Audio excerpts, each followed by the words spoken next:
welcome to Tumeric and Tequila Clubhouse version. I'm so excited. We are literally in the middle of a coffee shop in the middle of Stapleton/Aurora at the Stanley. So shout out to Logan House for hosting us, even though you didn't know you were hosting us. But I'm here with one of my best longtime elementary school friends. Kindergarten. Oh, it was kindergarten. We talk about this every time, but I forget. Kindergarten. Jess Crow. She is a longtime professional and just started her own entrepreneurial jersey actually about 2 years ago.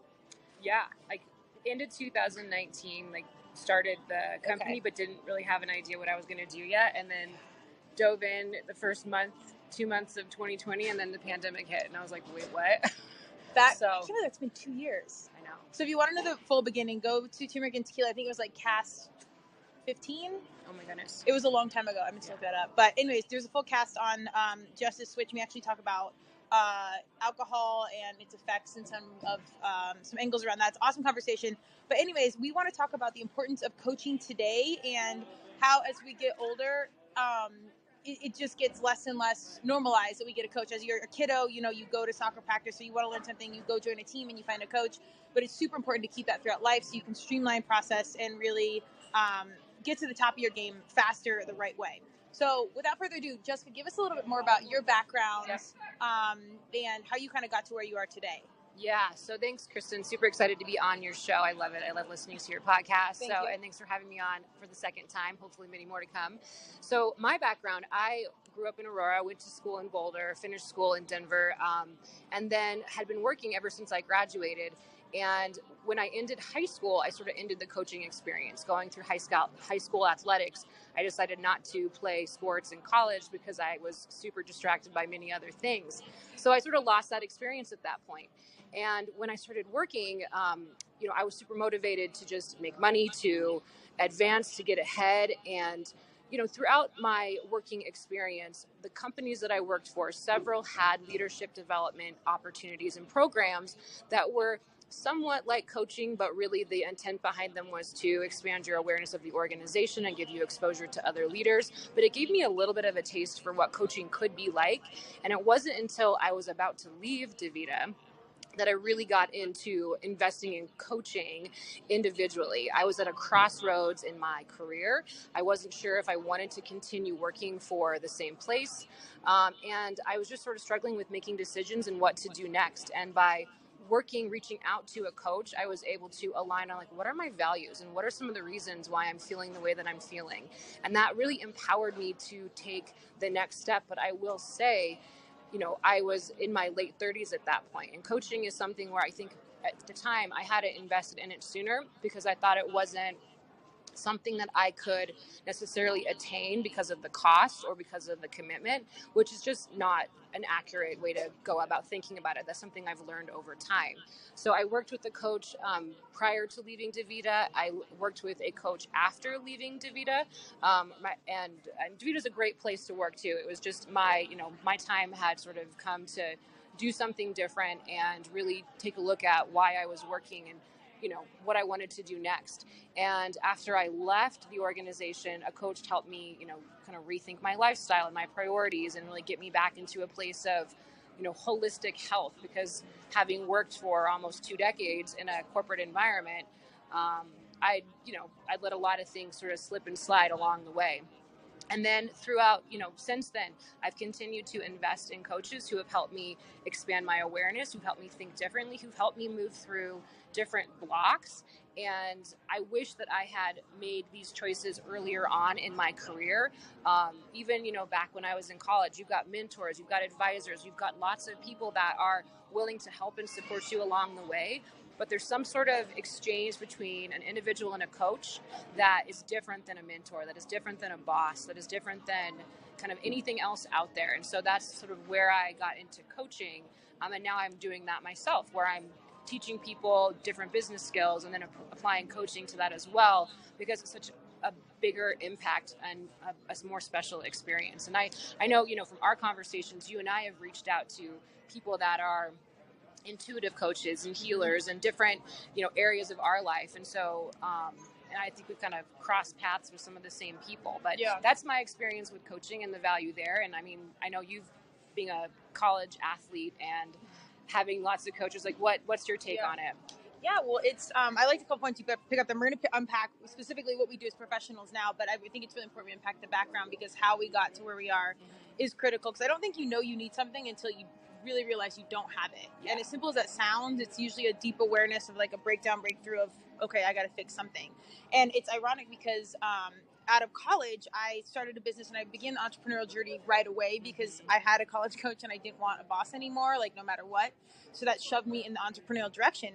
However, and then from, after my business, I was still competing in CrossFit. So I had coaches athletically in my life, really to this day. Mm-hmm. But in my brain, it never flicked over that I should be doing that professionally. So when you had that in the corporate world of like guiding, and your companies are very intentional about progressing, and whether it's about the internals of the company or just being a better leader, that was something I had to a light bulb had to go off, and I had to seek out on my own.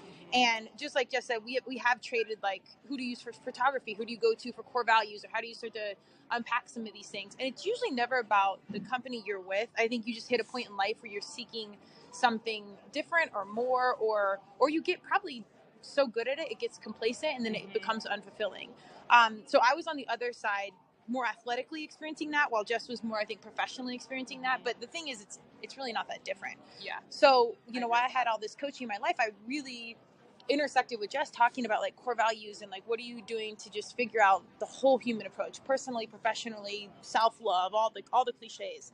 And that's why I think this conversation is so important, because just like what Jess said, it's you get so checked out post-graduation of college or high school or whatever that you quit seeking coaching, and you think it's expensive. Mm-hmm. But really, taking that time coachless is more expensive than having to go back and then find a coach. Yeah, absolutely. So, kind of knowing that that's our base, we had like this awareness of, I need a good coach now. What really inspired you to start Apogy? Because it's outside of like your skill set and you're super qualified to do it. This really comes from your heart space. Yeah, absolutely. Yeah, I forgot to mention. So when I left my corporate gig, I decided to start my own business, and it's called Apogy. We provide change management training and certification and coaching.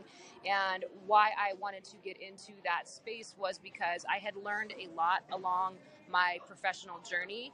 And there were so many times when I was working when I thought, God, it'd be so awesome if I had somebody who could just sit down with me and walk me through how to do this, that wanted to show me step by step. But my boss, you go into a corporate environment, they expect you to bring the expertise and hit the ground running. And the higher up you go, the harder it is to ask for help, because the expectation is that you're a professional. You own your development. Is it like stigma you feel like is attached? Yeah, for sure. And also it's just, when you're at a certain level too, I mean, from when you're an analyst to a VP, like, you're expected to bring the value.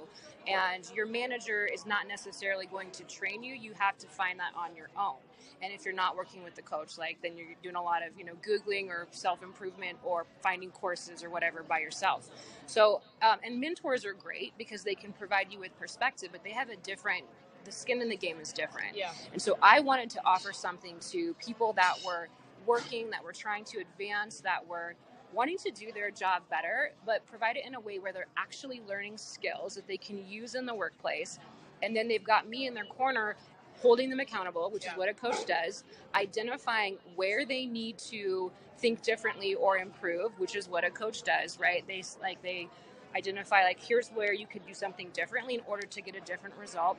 And I always think about that Olympian, Usain Bolt, how he had a coach, he's the fastest man in the world, but he relied on his coach to tell him, here's where you could improve, here's what you need to tweak. And he just dominated track and field for that reason. And so it's somebody who can say, do this differently, think about this in a different way, and hold that for you. And all they want is for your success. Mm-hmm. And that is what I had wanted and didn't get. And so I want to provide that to all of the people who are ready to, make a move, ready to grow in their career, ready to just, learn and grow and be better, and have a resource to do that. So, and what about you? Why did you decide to kind of dovetail what you're doing into this space? Well, that's really well said. I like that that's a phenomenal example with Usain Bolt, because I think we forget, everyone's the best in their game, but athletics are such a perfect example, because the best in the world have a team of humans coaching them, from nutrition to stretching to playing on the field. I mean, whatever it is, like, even their apparel is down to a science. Like, everything is in it. So I think the higher you up you get, it's actually, you should be having more of a coaching team. Totally. And it's that whole human approach of like personally, professionally, nutrition, lifting, fitness, whatever. Like, it's a whole package. I started to get into consulting because it just sort of happened. And, you know, when I started my initial business, there wasn't Instagram yet. There wasn't anything. So I was just, I don't want to say trailblazing, but I was just figuring it out. And I was very comfortable in that space because that's what I was doing with lacrosse, and that's what I've been doing forever. So it really wasn't that big of a deal to me. And again, it was better than having a boss. So I never felt uncomfortable in that space, but I had no idea what I was doing. I was just replicating what was working. So I figured if I could streamline anybody's process and, you know, I hate to say monetize some of my air, but really just share the gospel of my trial and error, because the world is moving so fast. Social media is moving fast.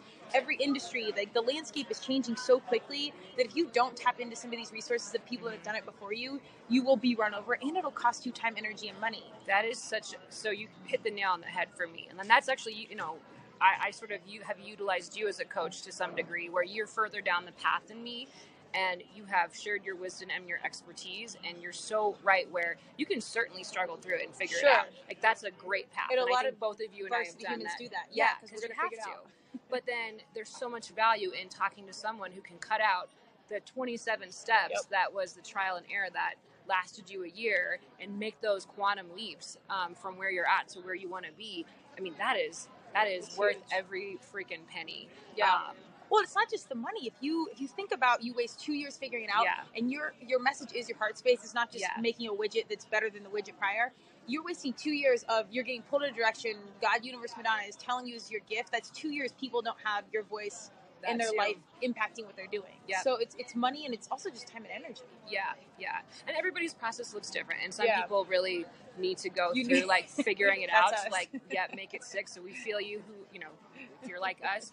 That being said, I found myself investing, and again, it doesn't have to be like monetary. It could be an exchange of ideas with somebody. I do think when you put money behind it, there's more.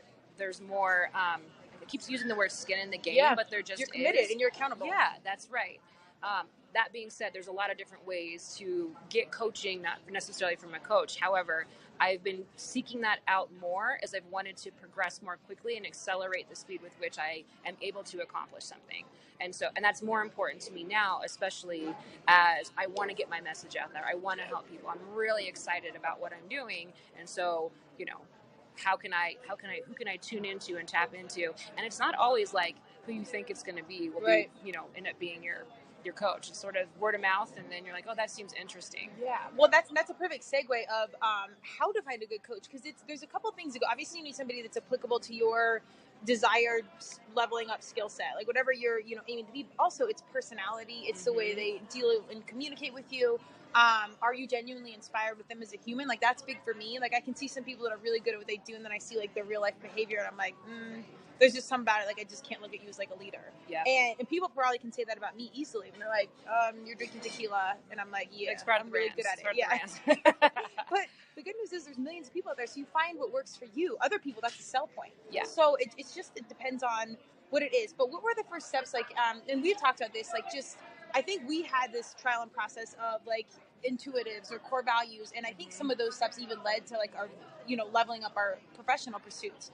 But what were some of the first steps you took to like, okay, now I know I need a coach. What was step one into like, where do I find one? Yeah. So for me, the very first coach that I worked with, it was actually somebody that you had worked with and that Trevor had worked with, and where I was at. And I would, you know, hopefully people have the awareness to move into this space before they're at sort of a quote unquote rock bottom. I felt really unfulfilled in my role, and I wasn't sure why and where to go next. And I was like, I need help. So it's more personal than professional. Because I was exactly like this too. And I wasn't necessarily, I think therapy is a very important modality and very valuable. And it's something that I have done in the past. Like, that is a beautiful avenue to go through. I was more interested in coaching at the time because I wanted somebody who could push me in a direction that had a specific like approach and an output that I wanted. It wasn't like, let's talk and we'll work through this. And that's very important to anybody's process anyways, right? But it was like, let's align on these things. Like, what are your values? That was the first one, because even though I'd gone through assessments and done work within the corporate space, I still didn't feel fully grounded in what I cared about most, and I was missing that. So it was a personal step, and thanks to word of mouth, being you, and you'd gone through the process, because I think you were connected to this person. I don't even, like, through all your connections. Another sports modality.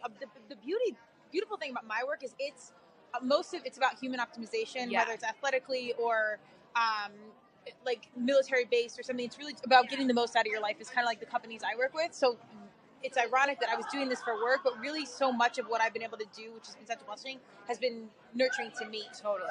From brain stuff to coaching to physical health and wellness, nutrition. Anyways, yes, mine was like a connect from another health and wellness recovery center that I went to. It's like professional athletes. Oh, right. That's right. I remember that. Okay. Yeah. So that was word of mouth. It was like, I'm stuck. Mm-hmm. I need a little bit of, guidance here. And it's nice to have an unbiased third party provide that. Yeah. Because I could talk to my husband until I was blue in the face, and no matter what he says, I'd be like, whatever, like, not like that, but it's different when it's coming from somebody who, they care about you. And so for me, it was like, whatever you say is because you care about me. I want like an unbiased, Well, I did it. Yeah. So I'd done the experience. I saw the results that you had too. So that was sort of the first foray. And then from there, I thought it was a great experience. There were some things when you talk about like, what do you look for in a coach? This person had a really great process for identifying like values, but then the follow-up and the follow-through for me was a little bit lacking. And so that can happen. Do I still value the experience? 100%.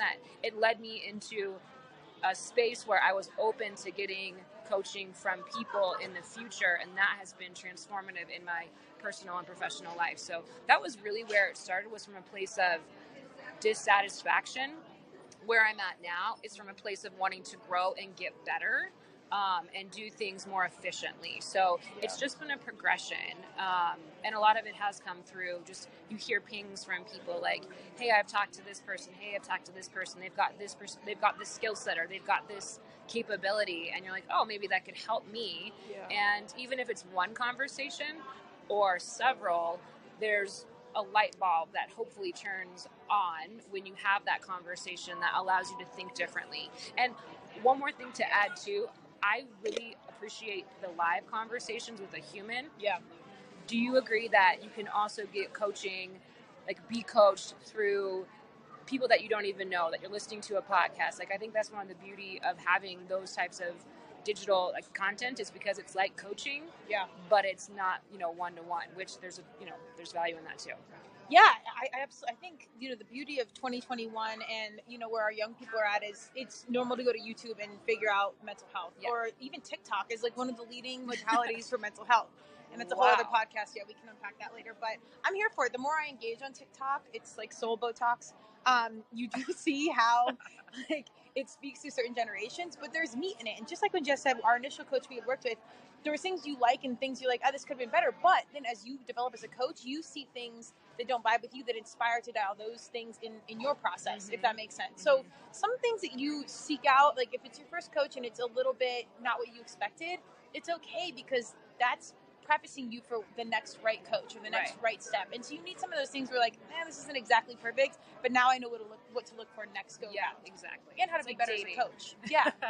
We're still out here for that. But the key piece, I think, is just being open-minded and pulling out what did work. Because I do think, like what Jess just said, is it's a process. The first coach isn't going to be right. Just like your first job or first boyfriend or whatever. Like, it's okay. And then you're like, oh, okay. Yeah. This is not a fit. Yeah. And then you work to find the next best correct fit. Yeah. So, after that initial consultation, initial coach, what was your next step after that? Being like, okay, and before I jump in, I want to, or jump to the next thing, really highlight, I think a lot of these pivots and looking for a coach happens when you are in life where you're like, I've done everything. I've got the job. I've got the family. I've got, or whatever your box looked like that you've checked, and you're like, there's still something missing, like unfulfilled. And it's not necessarily unhappy, but it's like I'm a little piece of my light isn't shining 100%. I need to find it. And if you have got that feeling, I really encourage you to lean into it and know that's okay. If something's off, like you're getting that nudge for a reason, go find it. Everything, I don't want to say it can be 100%, but it can be close if you're really truly like in alignment. But what was the next step? So once you kind of gone through your initial coaching, and it was more like personal. When did you start to lean that into the professional? So after I had worked with a coach after I left my corporate gig and was sort of realigning my life, getting more balance and, mental, physical, spiritual, emotional wellness back, because I really had sort of needed that. Then that experience with that coach transitioned into entrepreneurial business coaching. So did you have intentions of being an entrepreneur at that point, or was that still kind of just I knew when I left the company that I was at, I was no longer learning, and I felt like doing my own thing would give me an opportunity to learn more versus working for somebody else and playing the game. And I hate to say like play the game, but that's a big part of, a lot of that's a big part of business in it's general. Just life, it really right? is, yeah. And I had seen my husband start his own law firm, and he was one of the people. He worked with a coach too, but everything was going really great. He was made partner at a firm, but he was still had a little bit of something was missing. That helped him make the leap and go and do his own thing. So I saw him do that, and I was like, well, damn, I can do that too. And I was super naive because I didn't know what I was going to do. But I was like, well, maybe I should do my own business. So once I finished working with that coach who was sort of helping me get balance back in my life, that was when I was ready to do my own thing, or at least give it a shot. And because she had sort of done something similar, it just transitioned into, and she'd been working with a really big major yoga clothing brand that I liked a lot, and was helping that CEO do business coaching. I was like, well, we've done this together. I really like you. This works for me. Now let's transition into this space. So we did business coaching for about 6 months, and then once a month we met and would have a conversation. It wasn't every single week, which it was the first go around, but it was just nice to have somebody to bounce ideas off of. But then, with the pandemic and stuff, I was like, I got to really reassess how I'm going to be spending my time. And I know what I need to do at this point. I just have to do it. So it was no longer I needed the coaching. I just needed to invest my energy into what I was doing. So that's how it transitioned from personal to professional. And I will say, and I don't know if you agree with this, getting your mindset and getting healthy and sort of exploring all those things that are, you kind of have to do that work first. 100%. It'll follow you, it'll happen no matter what, throughout your process. But if you can enter into it with a really good, balanced whole self, it's going to be challenging still, but maybe you'll be less surprised by what comes up as you're moving into that space. Because being an entrepreneur, being an owner, being a founder, it's very vulnerable, and there's all the ebbs and flows. You have to doubts. be secure. You have to, and even if you're not, that's okay too. But it really does help to have somebody to guide you through that, to help you kind of work through those challenges. So does that answer the question, or was that? Yeah, no, I think that's perfect. I think you highlight a really important point, and it's, to say this not so gracefully, but you have to unpack your shit, because no matter what, if it's business or professional relationships or whatever, you're still gonna have that piece of unfulfillment if you don't address what's within. What's driving you can do all the other things, but it's gonna be a missing piece. And I think that is kind of the underlying base to any conversation. If you're seeking alignment or happiness, and nothing's ever perfect, but you have to deal with the stuff inside, and then the business will fall into place, and the relationship will fall into place, the kids or whatever your thing is. It is number one. So I think that's really important, and I'm glad you highlighted it, but that is a huge, huge piece of it. As far as being an entrepreneur and being secure, I do think it's critical. And if you're insecure, you should have some base of imposter syndrome in your blood somewhere, because that will keep you accountable and keep you on the edge. People are always I want to get rid of that. And then I'm like, well, no, you should stay a little nervous at all times. Mm-hmm. I think, for sports, if I just know I'm going to be the best, if anyone that's watched a team that's should have, stomped some team that's coming up, it's David versus Goliath. You think they're going to win, and then they lose because they come in. March Madness is so much fun to watch. Yes, 100%. The Cinderella story, you just believe, and you've got to be stay on your toes, because some younger, smarter, whatever team can come in and whoop on you. So I think a little bit of nervousness and sitting on the edge is okay. But you really do got to build that secure base, because so many days it's just you, and you're going to be like, does this matter? Are people listening? Totally. And that's where I think a coach can really be like, yeah, you're good. Keep going, get on the bus, keep showing up. It's going to happen. And I'm here, and I'm cheering you on, and I'm not lying to you. So and your only motivation as a coach is to see that person you're coaching be successful, which is different than your boss wants you to be successful. Your coach wants you to be successful in athletics. But, that being said, when you apply it outside of the athletic world, out into the business world, it's such a different exchange between a boss, a mentor, and a coach. Like it's just their only job is to see you successful. So, and I think it's kind of weird as you get older because you're like, well, I think you do really know that that you don't really need a coach because that's what we've been taught. I just watched, I think it was 2020, and they're talking about medical professionals, and they were saying how doctors, that are but 20. Do you know who that is? I think so. Finish your story, and then I'll tell you. Well, I mean, and it's quick that basically there's such deep stigma with them around mental health and asking for help. So this is more about personal, but directly in their professional field, there's such deep stigma. And these are humans that have gone to school for 50,000 years and whatever. And there's more stigma, I think, there around asking for help than anywhere else. And that's why you see this like increased rate of suicide. When these are our smartest, quote unquote, humans, and they aren't allowed to go get help because there's such stigma around it, or they don't because of the stigma. It's pretty incredible. What's your... Mine was a different tangent, but what you just said is very important for people to be aware of, and aware that they need to ask for help when needed, and that's something that's challenging for many to do.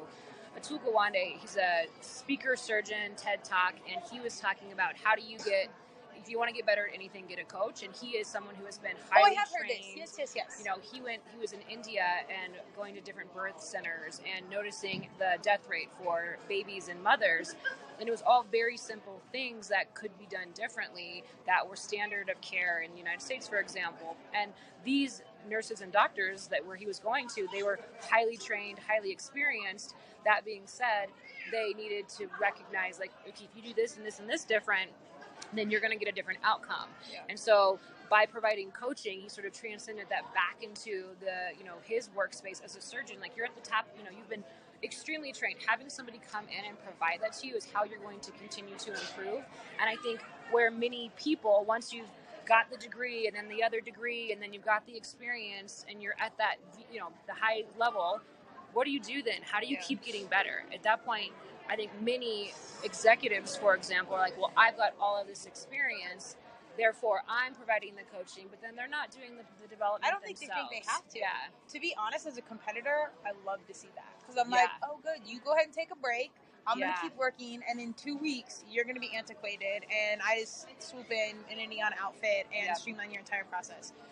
So I think you look at it from two sides. One, you can get complacent and kind of do what you always did, and that worked for so many years. But I think in 2021, regardless of what field you're in, if you're not leveling up all the time, you absolutely will be run over by a YouTuber that's 12 in their basement doing this with 3 computers. Like, seriously, I mean, the process on things is moving so fast that if you think the old school way of just working with the same marketing company you always have, or just not questioning a better way on all levels, I think this is the year where it's like major shifts. I think getting eclipsed is absolutely a possibility. I think the other side of it is you're going to see turnover and people quitting and, companies getting a little bit more stagnant versus that growth trajectory that they need to stay in business, because you've got a younger workforce. There's 5 generations of workers in business today, and whether it's the YouTubers taking jobs from other people or in the corporate setting,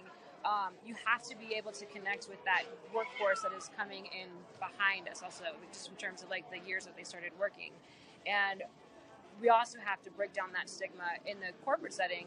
You would get a coach, an executive coach, when you needed some refinement, when you needed something that you had to work on. So I think breaking that down and giving, really investing in earlier in our young people, and not seeing it as something you do when you're a problem or you're having a problem, which is a wonderful reason to get coaching. But, I think it's just so critical to have it at all times and phases of your life in terms of moving forward. Well, you look at our professional athletes, and the better they get, the more money it's invested in them, the more coaches they have in all angles of life. Yep. And I do want to highlight that there is something to be said about experience. So if you are that CEO, CMO, founder, whatever, if you can couple that experience with the young YouTuber mentality, or maybe partner with them or outsource pieces, or like just stay on the trend-setting tip, nobody can make up for that experience. But it's that open-mindedness of constantly wanting to learn and get better, coupled with the experience, coupled with it, and staying out of that really complacent,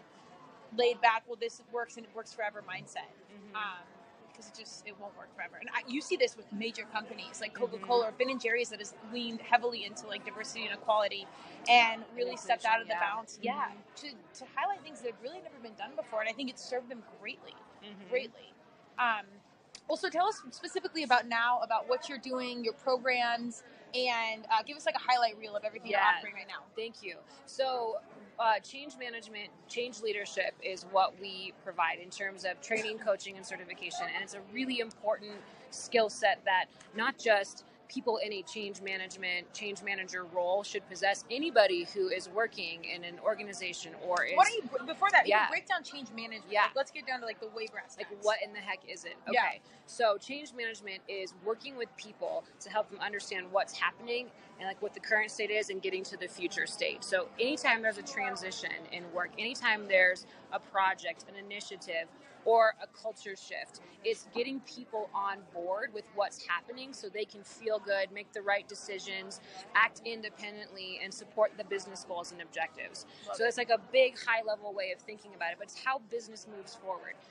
I'll give an example. If you have, let's say you're switching from one system to another, you could certainly be like, all right, we turn it on, we turn it off, and see what happens. But people are going to be upset. They're going to be pushed back. They may not adopt whatever the investment was, the solution, and it just results in you waste time, you waste money, people leave, and that's painful for companies. And then they're not able to move forward as fast or as effectively as they want to.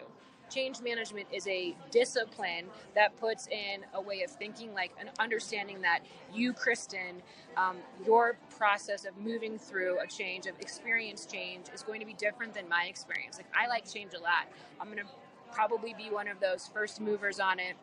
And be like, okay, I can, get really excited. Some people are change averse. They might be like, ooh, I want to see what happens. I would think most people don't like change. Most people don't like change, yeah. And that's true. And so everyone has their own unique personal experience with it.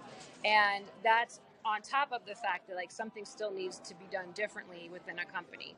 So change management, I understand that about you and me, and then I'm going to apply process and tools to help you and me get through this together. So we're going to communicate and figure out like the messaging and how to explain the benefits and what are some of the potential barriers. I'm going to give you the training that you need to go from where you are today to be successful in the future. And we're going to continue to build relationship throughout the process. And so it's really like a combination of communications and training and relationship building. And it just takes different practices and puts them together in a package to make whatever is happening happen more smoothly and care about the people that are being affected versus making it this, here's a change and here's a change. Like, that's frustrating to people and they don't know how to handle that. And then companies don't accomplish what they are wanting to accomplish. Yeah. Is that 100%? No, all I'm thinking is, I want to say like evolution management, like where you're just managing the evolution. Yeah.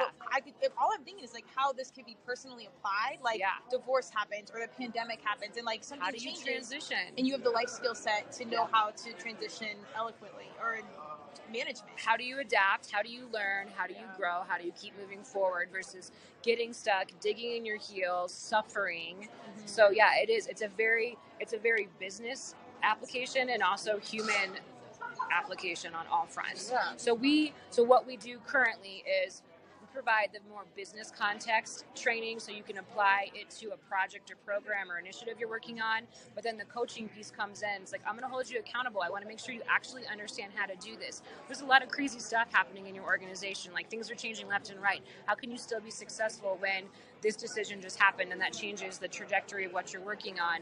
And really giving people that hand-holding to make sure that they're not just investing in training and learning, but they're actually able to apply it successfully.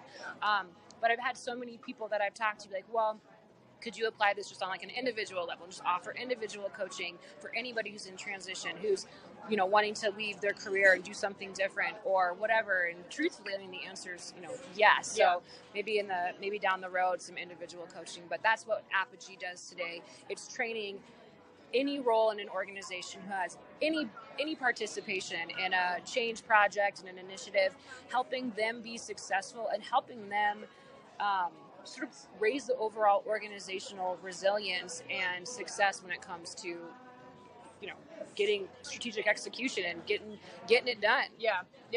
But I think it's so critical for companies nowadays. Like you see what Google and Microsoft and some of these super big forward-thinking situations, how much they put into their employees. Free food or nap time or paid vacation or paid if you show up or not. Or it's pretty evolutionary how taking care of your humans, which is your labor is always your biggest cost, no matter what industry you're in. So to take care of that is huge. That's kind of a new conversation in this day and age where it's like, oh, there are human beings. Maybe we should care about them. The more we care about them, the more they'll care about us. And that will show exponentially on the balance sheet. Yeah. So I think this is really a critical, affordable, and accessible way for however big or small your organization is to level up and to be hands-on about and it. Invest in your people. Yeah. And I'll say the things that companies have historically done, offering nap time or free food or fitness memberships, that works to a point. I think a certain demographic of employee, a certain generation, there was a lot more when the like millennials and Gen Z, I believe, have a different attitude around what makes for a fulfilling 100%. working experience. So those things are nice, but they want to know that you care for them as human beings. They want to work for companies with sustainable missions that are diverse and inclusive and care about the environment and care about people for people. And they're more willing to jump ship sooner because they're not going to tolerate the things that our generation and above have tolerated because that was the expectation. You don't complain, you deal with it, And so I think it's really important because we have so many generations of employees too, to think differently about how change is constant and businesses, in order to innovate and continue to thrive, have to think differently about the incentives that they provide and the ways that they care for their employees in a different way than they have in the past. And the pandemic, I think, has really put an emphasis on that with the transition to remote working and people maybe not wanting to go back into the office and spend the same amount of hours that they were before. So change management is so important now because it really speaks to kind of pulling people together and helping humans and organizations move forward in the most productive, effective, and satisfying way. So yeah. Well, I think that's well said, because right now, even with KO Alliance, I specifically lean into mission-driven companies. Totally. Because I want to, and being 40 You've at this always point, been that way too. Yeah, it really has always been in my blood, and I usually, this has not always served me financially, but if I don't care, I don't care, and if I'm not personally drawn in, I'm just not, and there's no gray area around it. And again, that's cost me many big lucrative contracts, but at the end of the day, I'm so glad I stubbornly, consciously or unconsciously, stuck to it, because it's not the way, and it matters what you do. Like these footprints, you're in integrity and alignment. Yeah, it's a huge deal, and I think, just like you said, our younger generations, I think, are more aware of it, but even our older generations, just like what we went through, there was some point of dissatisfaction, whether it was a client that didn't care or a company or whatever. There was some point of us being dissatisfied, and regardless of the paycheck or convenience, or I can be complacent at work, we left, or we moved on, or we changed something. So I do believe, as a company, it's one of the most important things you can do to truly invest. Like, I'm here for naps and free food, but at 40, that's really less of a sell. Than it is no, we actually care. We are mission driven, and we're here to help you be a better human alongside being a better professional. I will say you have been somewhat ahead of your time in sort of how you have operated, in that that's been a consistent thread for you from the moment that you started working for yourself to the different athletes that you were working with, to the different companies that you were working with.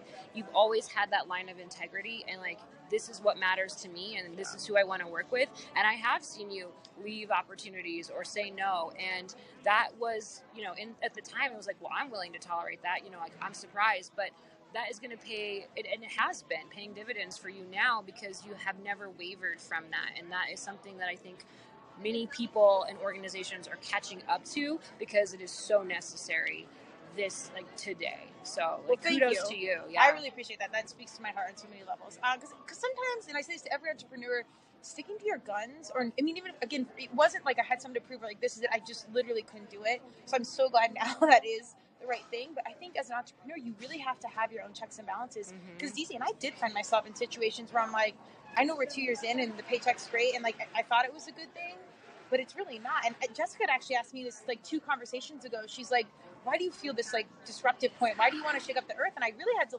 sit down and think. And I'm is this for my family? And I'm is it what? And I'm no, my parents are amazing, but to be honest, I was doing my own thing at 15, 16. Like I started my own colleges. It was more of, Fred's coming in. Yay.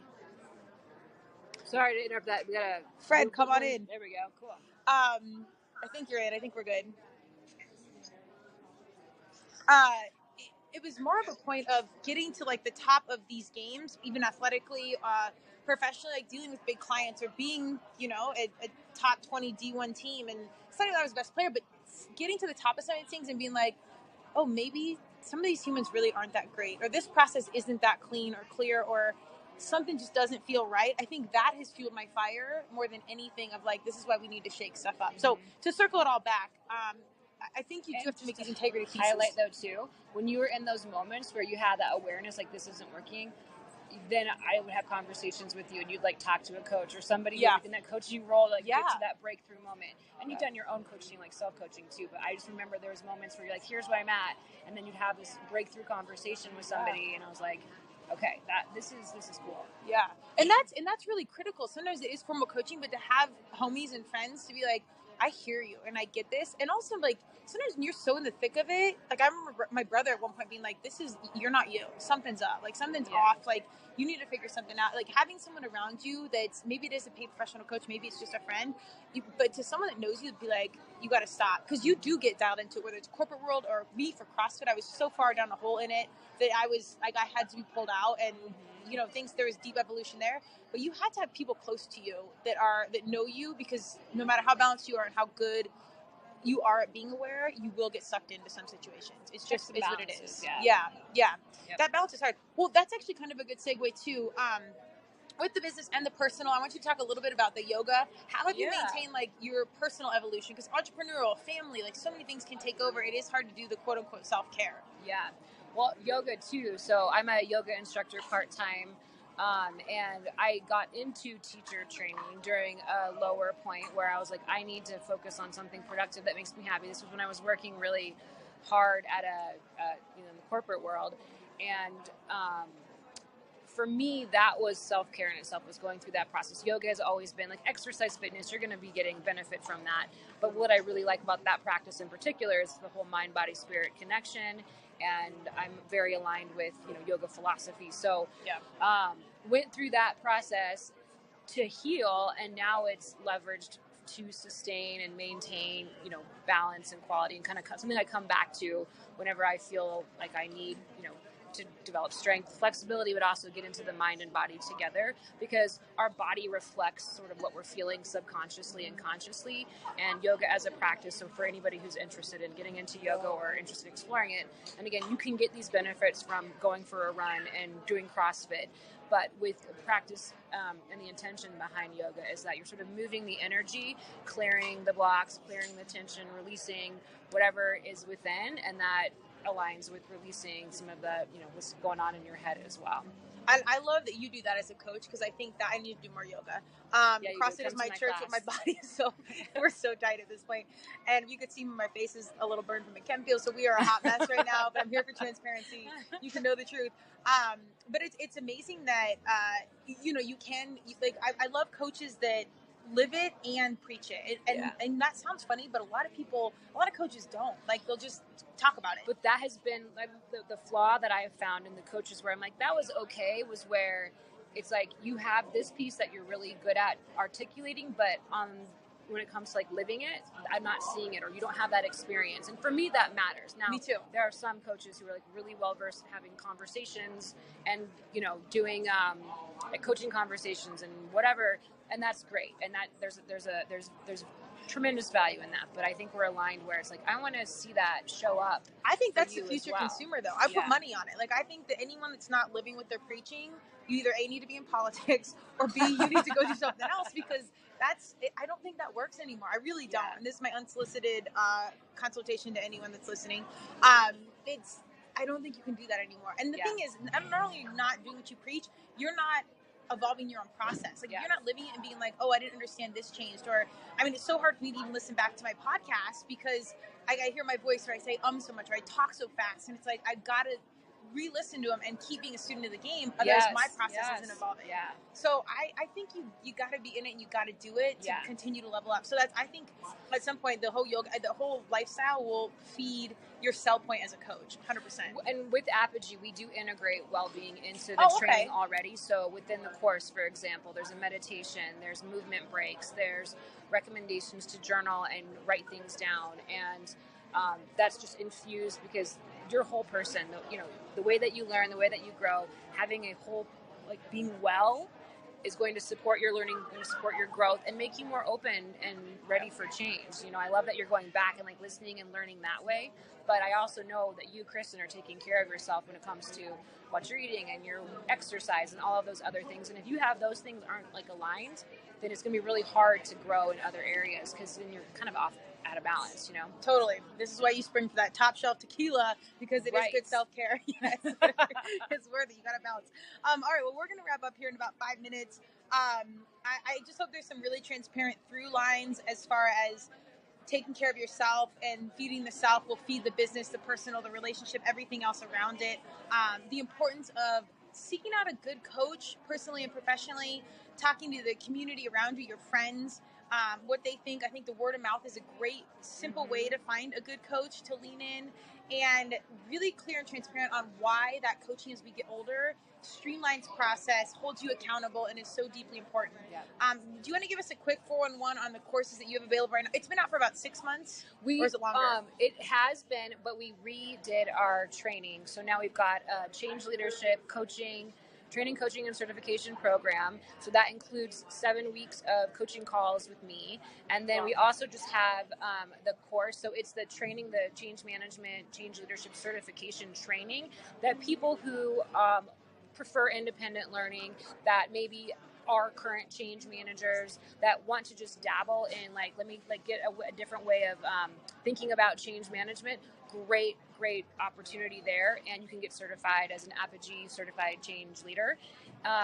The coaching part I really love, because then I can develop a relationship with the person and we can work on an actual project together and we can see those breakthroughs, but both are really great. So it's those two for now, more to come hopefully in the future.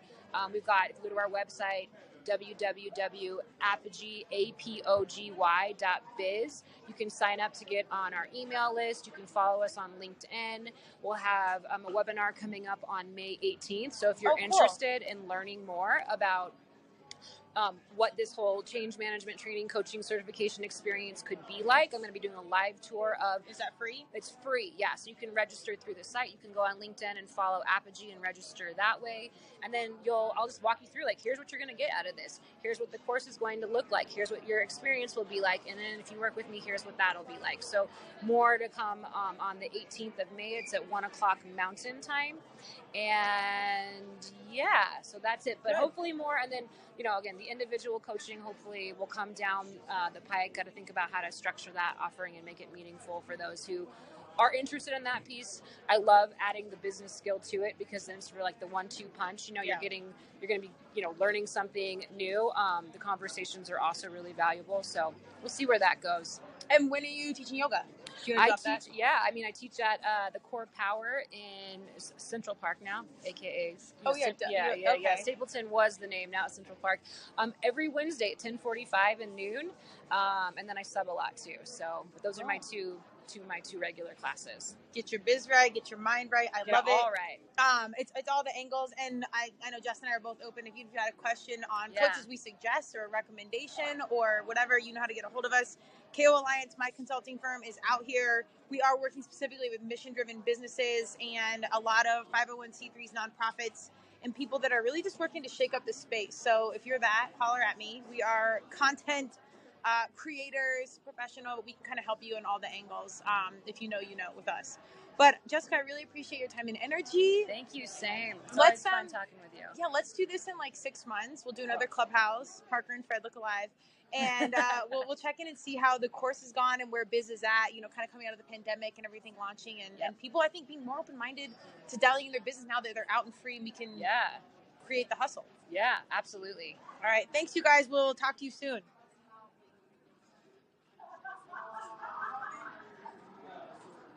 Okay, I think it ended.